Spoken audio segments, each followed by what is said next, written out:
It's an extremely toxic, dangerous material that needs to be eradicated, and it needs to be taken out of the stream.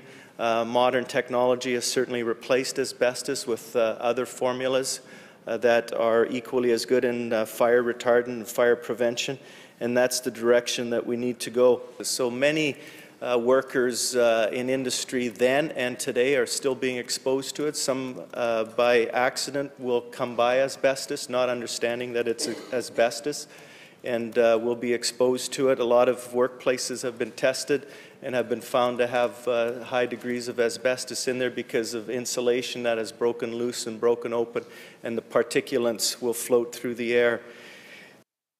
It became apparent to both the company and the union that asbestos was going to be a problem, and that we should be doing something about it. So with that, the safety committee delegated myself and Ike Bossy, my partner, to do a catalog all uses of asbestos, and we identified with the company what we were doing. At that time, we started cataloging all the uses and applications of asbestos. We started up in Warfield, and we got about 2/3 of the way through the plant when Kenny Giorgetti and Guy Downey called us in, and we had a meeting with the company, and they put together an asbestos removal program at Cominco. Worked in concert with each other. In fact, put together how we were going to do it and who was going to do it, and they established an asbestos removal crew. It was very proactive. We should say that at that point in time, I took an industrial hygiene course through the WCB, and asbestos was high on their agenda of removal. So that's one of the issues that got us to identify the uses at Cominco, and ultimately the removal of it all. My name is Gordon Campbell. I'm the Health and Safety Chair for Local 480 of the United Steelworkers based here in Trail. One of the biggest problems I see with our asbestos program is the amount of exposures we continue to have on our property. This is not a problem that developed 50 years ago and we've gotten rid of it and now we're having lung problems or lung diseases. It's a problem that is ongoing on our property as well. In my opinion, we haven't done a very good job of managing our asbestos program. Up until now, we've sort of adopted a program of just to fix and not remove. And in my opinion, we need to donate more personnel to our asbestos program. We need to donate more money to our asbestos program. We need to take on a program that removes all the asbestos and gets rid of it off our property. I think that's the only way that we'll be able to stop our exposures.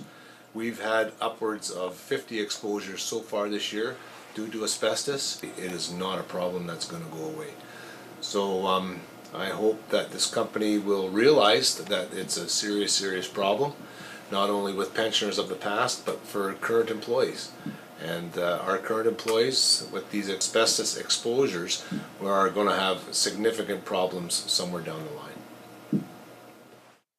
And now to see, you know, a man in his 50s with a young family and grandchildren, and to see what he has to go through just to walk somewhere, just to get by, and the pain that he suffers. It's a terrible exposure. It's one that doesn't need to happen. It's one that needs to be addressed by governments. It's one that needs to be addressed by underwriters, including workers' compensation and WorkSafe, and it's one that can be eradicated.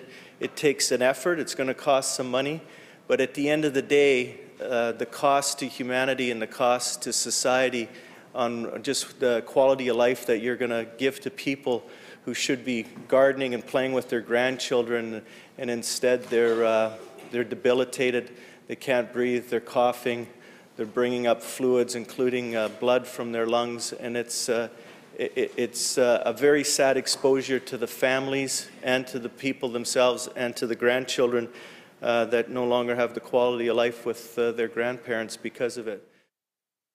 And Linda, you were married to Buddy, obviously. Yes. Who at what point did Buddy did you find out that he had an asbestos-related disease? It was June of '97. Okay. And how long were you together before that? We were married in '81. In '81. Okay. And how did that affect things? I mean, obviously once you found out. I think the most difficult part was telling the kids. Mm-hmm. That was the hardest. Yeah. Because how do you tell your kids their dad's going to die? You know, and we had to tell them. You can't not, you know, tell them the truth. Mm-hmm. He was how old again when he was diagnosed? 50. 50 years old. From the time he was diagnosed until things really got serious. When he passed away, you mean? Yeah. He passed away in 2000, so 3 years. 3 years. Mm-hmm. 3 years, and that quality of life was absolutely horrible. Actually, once he had his surgery done, he was good for maybe a year and a half, and he was really good. But then the shortness of breath started and everything else. So he had good quality once he had the surgery, but I mean, it wasn't a guarantee. You're just, you know, getting extra time. That was it. We were sent over to Kelowna. They did a biopsy, and that was the result of the biopsy. Okay, and that was mesothelioma? Yes. Okay. We got a Christmas card at Christmas addressed to Bud, which I absolutely flipped out on after he passed away. So I had to do some detective work to find out who sent it. So that was upsetting for me, but the reason I did it was because I didn't want somebody else to have to go through the same thing, because it's very upsetting that somebody that you worked for wouldn't know that. Yeah, after all those years. That you know what, that just is incredible to me. It is. Do that. It is. And it's not we were not in a big town. No. I had got, you know, Gail Heslop.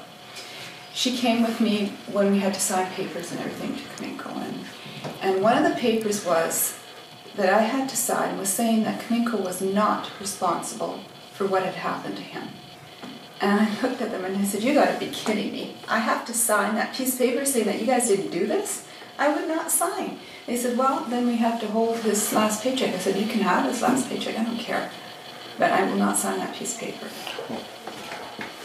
That's incredible. It is That incredible. Is absolutely incredible. And they'll deny it, I'm sure. Yeah. They'll deny it. But that's the honest to goodness truth. Because Gail was with me, and she says, "Well, maybe you should sign." I said, "I'm not signing. For what? When it's a lie." You know, it's...